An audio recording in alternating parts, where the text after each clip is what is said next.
Well, here's where we find out what's really going on inside this thing.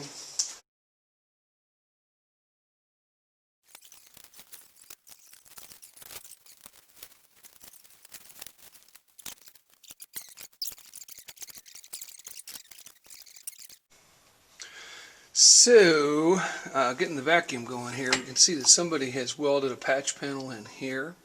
You can see that. There's been another one welded in here, and another one here, right in this area. And then the latest one is well, I don't know if it's the latest one, because actually this patch panel is welded to it now that I look at it. But somebody screwed that one down to the floor. Now why you would screw that one and then just weld that one, I don't know. But that's part of the fun of, unraveling these things. So now I got to decide, what's solid enough to stay, what's too rotten to stay, what's too jangity to stay, and go from there. You can see I've started doing some vacuuming, and just to get a sense of what's really here. And overall, it's better than I thought it was, to be quite honest. From underneath, you can see the repairs a little more clearly, especially when the carpet was down. You don't know exactly what you're getting into, but like the trans tunnel and everything, that's all solid. That's all in one good piece. So any of this stuff, these panels down here, this is easier to repair to me than that sort of thing right there, because I had to do that on my pickup, and that was a real chore. So if that's already solid on this and it looks to be in good shape, I think that'll go a long way. But you can see there's definitely some stuff here. It's going to need some attention.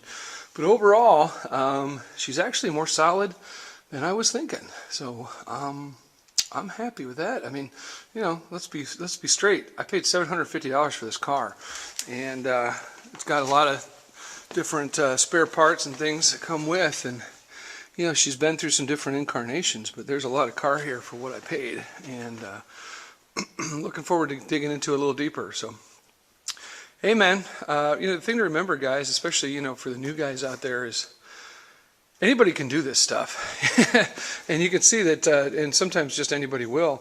And honestly, I'm not saying they actually did a crappy job, because the welds are not really all that bad on that, and they were probably just low buck builder, doing their best. And but it's easy for me, 20 years whatever doing this for fun, to tear apart somebody else's work, but the thing is, as long as it's safe and it works, who's to tell you can't do it that way? And I'm sure at the time they repaired that was not a hole. Now maybe if they had dug a little deeper and poked a little harder, they might have decided to fix all this at the same time, but maybe they just were doing what they thought was necessary at the time. But there's not a lot of Fred Flintstone action going on here. There's not big holes. I don't see a lot of pavement. Yeah, it's been repaired, and maybe not to the quality that I would like, but it has been repaired, and the car is mostly complete. So and again, according to the gentleman I bought this from, it had been sitting in his garage for 20 years without being touched.